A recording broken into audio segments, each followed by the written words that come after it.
हे guys, welcome to my channel. तर आज बघा मी डाळ खिचडीचे एकदम साध्या सोप्या पद्धतीने लहान मुलं खातील अशा पद्धतीने बनवते. तर बघा मी 2-3 पळ्या तेल टाकलेलं आहे, त्यात लसूण टाकलेला आहे आणि मिरची एक टाकलेली आहे. आणि ते मुगाची डाळ आणि तांदूळ स्वच्छ असे धुवून घेतलेले आहेत. इथे टोमॅटो घेतलेला आहे, टोमॅटो आहे, मूग डाळ तांदूळ आहे धुवून घेतलेले.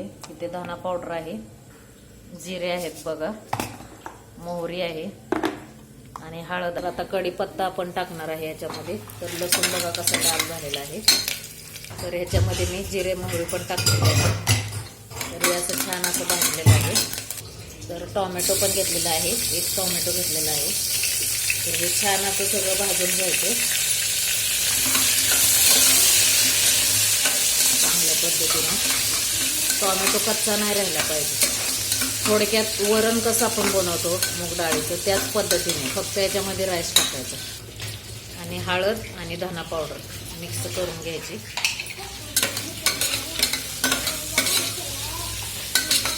छान अशी.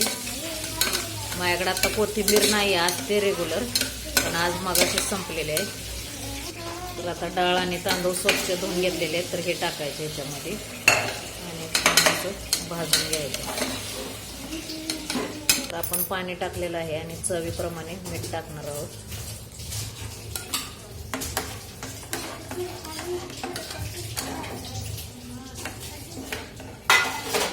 छान असं हलवून घ्यायचं. हे उडीद डाळ पापड आहे, तर हे पापड भाजणार आहे. आजचा बेत काय जास्त नाही, सरळ साधा सिंपल आहे. तर बघा कशी छान अशी उकळी पण फुटली ह्याला. तर आपण 3 ते 4 शिट्ट्या करून घेऊया. तर इथे छान असे पापड तळून घेऊया. गॅसची फ्लेम वाढवूया.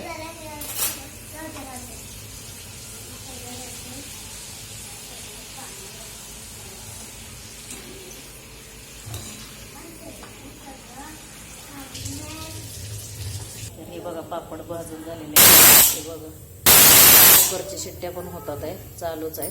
आणि इथे बघा मी ऑमलेट बनवते. टोमॅटो, कांदा, धना पावडर, लाल मिरची पावडर, मीठ टाकलेलं आहे आणि हे अंडा आता मी ह्यात मिक्स करून इथे तवा तापत ठेवलेला आहे. ह्याच्यामध्ये ते पोळी करणार आहे. तर हे असं मी मिक्स करून घेणार आहे.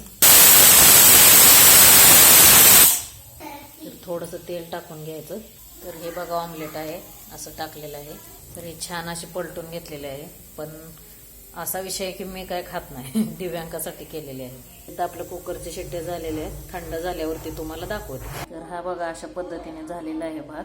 तरी गरम असल्यामुळे वाफ निघते बघा. चला तर या जेवायला, या मग जेवायला सगळ्यांनी.